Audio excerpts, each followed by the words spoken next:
Hello friends, see we have some GATE previous year questions based on the fault analysis using ZBus. Actually एक ही question है fault analysis using ZBus, ठीक है।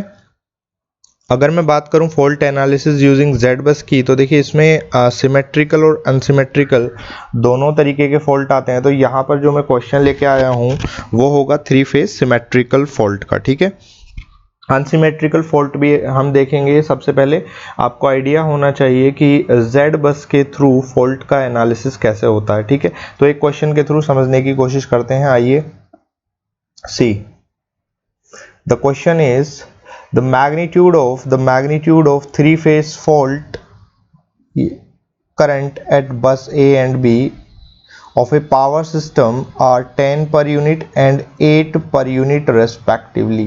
सी सबसे पहले तो आप थोड़ा सा बेसिक इसका समझ लीजिए। देखो होता क्या है कि अगर आपका कोई भी सिस्टम लाइक सी, मैं बना देता हूं उसका Z थेवेनिन इक्विवेलेंट सर्किट सबसे पहले आप बनाते हैं। देखिए होता क्या है, अगर आपका अनसिमेट्रिकल फॉल्ट हो या सिमेट्रिकल फॉल्ट हो तो सबसे फर्स्ट स्टेप होता है कि आप उसका थेवेनिन इक्विवेलेंट सर्किट बनाएं। लाइक सी, मान लीजिए there is a fault at kth bus, ठीक है। kth बस पे फॉल्ट है तो उसका थेवेनिन क्या होगा, लाइक समझो जैसे अगर बस 1 पे फॉल्ट है तो उसका थेवेनिन इक्विवेलेंट क्या होगा, Z11।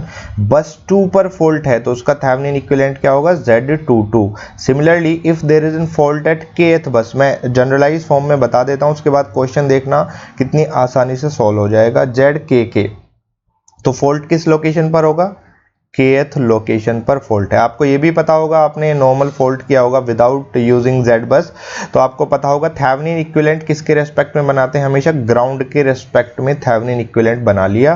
तो ZKK हमें मिल गया है। उसके बाद see this is the VFK। VFK means like see VFK means pre fault fault point voltage, means जहां पर फॉल्ट हुआ, सपोज kth बस पर आपका फॉल्ट हुआ है तो फॉल्ट होने से पहले उसका वोल्टेज कितना था, उस बस पर पर्टिकुलर बस पे वोल्टेज कितना था, ये आपको पता होता ही है, क्योंकि फॉल्ट होने के बाद वोल्टेज कितना हो जाता है, नॉर्मली 0 के इक्वल, ठीक है। तो देखिए अगर यहां मैं बात करूं फॉल्ट करंट की, यहां फॉल्ट करंट सभी निकाल सकते हैं, 3 फेज सिमेट्रिकल फॉल्ट करंट है। IF कैसे निकालेंगे, वोल्टेज, क्योंकि आपको पता है VFK अपॉन ये क्या होगा, थेवेनिन इक्विवेलेंट ZKK। तो ये तो बहुत ही सिंपल हुआ।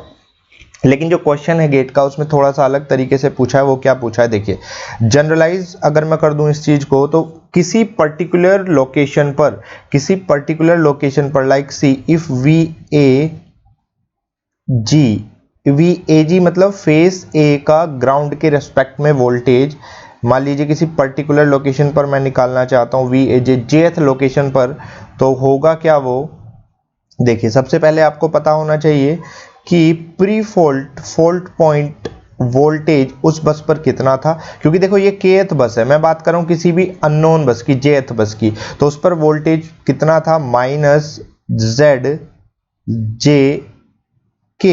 ZJK मतलब कोई अननोन लोकेशन है। देखो हो क्या रहा है, वो पूछेगा क्या, क्वेश्चन में क्या पूछना चाह रहा है कि अगर किसी jth बस पे फॉल्ट, मतलब समझो आप किसी बस 1 पे फॉल्ट हुआ, 3 बस का सिस्टम है, और उसने क्या पूछा कि बस 2 पर कितना वोल्टेज होगा, क्योंकि देखो आपको पता है जैसे ही फॉल्ट होगा तो वोल्टेज हर लोकेशन पर चेंज होगा। तो वही है, अगर आपको किसी अननोन jth लोकेशन पर निकालना है तो उसका पहले वोल्टेज कितना था, previous voltage minus ZJK, means ये इंपीडेंस है कौन सी लोकेशन का, kth लोकेशन कौन सी है जहां फॉल्ट हुआ है, jth लोकेशन कौन सी है जहां आपको वोल्टेज निकालना है, इनटू फॉल्ट करंट। तो बस इसी फॉर्मूले का यूज करते हुए इस क्वेश्चन को आप आसानी से सॉल्व कर सकते हैं। सी हियर, देखो अगर मैं बात करता हूं इस क्वेश्चन की, तो अब आप इसको ध्यान से थोड़ा पढ़िए, ठीक है।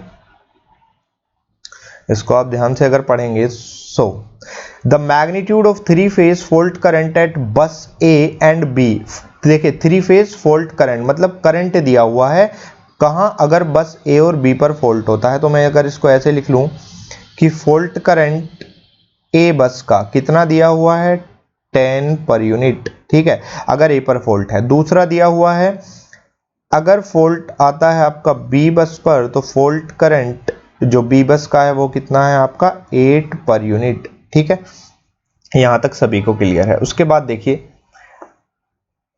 उसके बाद अगर मैं बात करूं सी, उसने क्या दिया हुआ, नेग्लेक्ट ऑल द रेजिस्टेंसेस। ठीक है, इसका तो आपको मतलब पता ही है, neglect all the resistances in the system, इसको इन कर लीजिए इन द सिस्टम, क्योंकि हमारा जो फॉल्ट के लिए हम जो सिस्टम कंसीडर करते हैं उसमें क्या होता है, प्योर इंडक्टेंस। ठीक है, ये अगर आपको फॉल्ट के बेसिक्स पढ़ाऊंगा तो उसमें बताऊंगा ऐसा क्यों होता है, it is in highly lagging phenomena, है ना।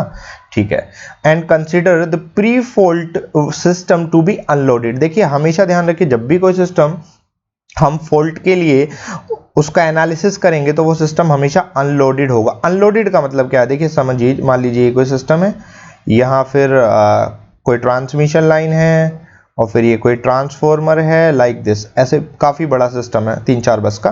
तो होगा क्या, देखो इसको अनलोडेड का कहने का मतलब ये है, देखो अगर अनलोडेड होगा मीन्स यहाँ पर कोई लोड नहीं है तो कोई करंट भी नहीं जाएगा। तो मान लीजिए यहाँ 10 वोल्ट था तो यहाँ भी कितना रहेगा, 10 ही वोल्ट रहेगा, यहाँ भी कितना रहेगा, 10 ही वोल्ट रहेगा, क्योंकि कोई करंट नहीं है तो कोई ड्रॉप भी नहीं होगा। ठीक है, तो ऐसा होने वाला है। तो उसने वही दिया हुआ है, देखिए unloaded and the pre fault voltage at all buses is 1 पर यूनिट। और आप ध्यान भी रखेंगे, इसको 1 पर यूनिट को कई बार रेटेड वोल्टेज भी बोल देगा, तो आप उसको बाय डिफॉल्ट 1 पर यूनिट ही लेके चलेंगे। अब देखिए, तो उसने पूछा क्या है, यानी यहां तक ये क्लियर हो गया। और हर एक बस पर, यानी बस आपकी ए हो चाहे बी हो, प्री फॉल्ट या आप एफ ए भी लिख सकते हैं या आप एफ बी भी लिख सकते हैं, वो कितना होगा, हर लोकेशन पर 1 पर यूनिट वोल्टेज है। अब देखिए, the voltage magnitude at bus B during a 3 phase fault at bus है। देखिए वोल्टेज एट बस बी कब, जब फॉल्ट है ए पर, कितना दिया हुआ है, पॉइंटेड। देखो अब इस फॉर्मूले से रिलेट करने की कोशिश करो, उसने क्या दिया है, वोल्टेज एट बस बी, यानी वोल्टेज एट बस बी। तो सबसे पहले क्या पता होना चाहिए कि वोल्टेज प्रीवियस फॉल्ट होने से पहले बस बी पर कितना वोल्टेज रहा होगा, माइनस जेड।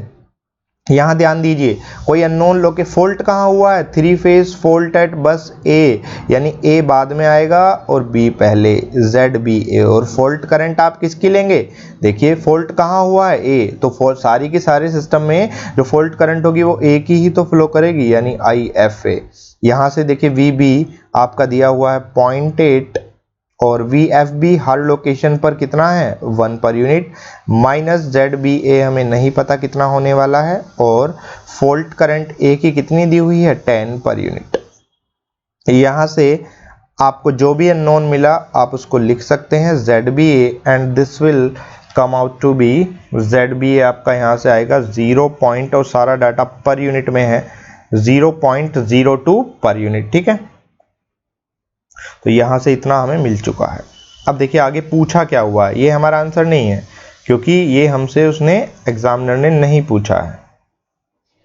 ओके सी, पूछा क्या हुआ है, देखिए द वोल्टेज मैग्नीट्यूड एट बस ए, यानी अब की बार किस पे वोल्टेज पूछा उसने, बस ए पर, कब, जब फॉल्ट आपका कहां है, बस बी पर। तो इसको सोल्व करते हैं, यानी देखिए उसने पूछा है ए पर कितना वोल्टेज होगा अगर फॉल्ट बी पर आया, तो इस फॉर्मूले से फिर रिलेट करने की कोशिश आप करिए। देखिए V A is equals to V F A पर पहले वोल्टेज कितना रहा होगा फॉल्ट होने से, माइनस जेड। अब आप क्या करेंगे, देखिए उसने कहा फॉल्ट कहां पर है, बी पर है, तो बी आप बाद में लिखेंगे, ए आप पहले लिखेंगे, और फॉल्ट करंट किसकी लेंगे, ऑफ कोर्स बी की लेंगे क्योंकि फॉल्ट ही बी पर हुआ है। तो देखिए वी ए हमें निकालना है, वी एफ ए हर जगह 1 पर यूनिट है, माइनस। अब यहां से क्वेश्चन आता है कि जेड ए भी कितना होगा, क्योंकि हमें तो सिर्फ जेड बी ए पता है। तो आपको जेड बस की प्रॉपर्टी पता है, अगर नहीं पता है तो हम जेड बस भी आगे सोल्व करेंगे। देखिए जेड बस is always symmetrical like why बस, तो सिमेट्रिकल लाइक सी, Z12 इक्वल होगा Z21 के, Z13 इक्वल होगा Z31 के। तो सिमिलरली आप क्या बोल सकते हैं, ZBA किसके इक्वल होगा, ZAB के। तो ZAB कितना है, यानी वही जो निकल के आया 0.02 इंटू फॉल्ट करंट B की कितनी दी हुई है, ये देखिए आपकी 8 पर यूनिट। आप इसको सोल्व करेंगे तो this will come out to be 0.8 0.84 per unit. ठीक है, यानी ये कौन सा वोल्टेज निकल के आया, बस ए पर वोल्टेज, कब, जब बस बी पर फॉल्ट हुआ, क्योंकि देखो बस ए पर पहले वोल्टेज कितना था 1 पर यूनिट, ऑफ कोर्स फॉल्ट होने के बाद वोल्टेज चेंज होगा, तो यही वो वोल्टेज है। Okay guys, thank you. तो यही था हमारा एक क्वेश्चन, इसके बाद हम क्वेश्चन करेंगे अनसिमेट्रिकल फॉल्ट पर भी।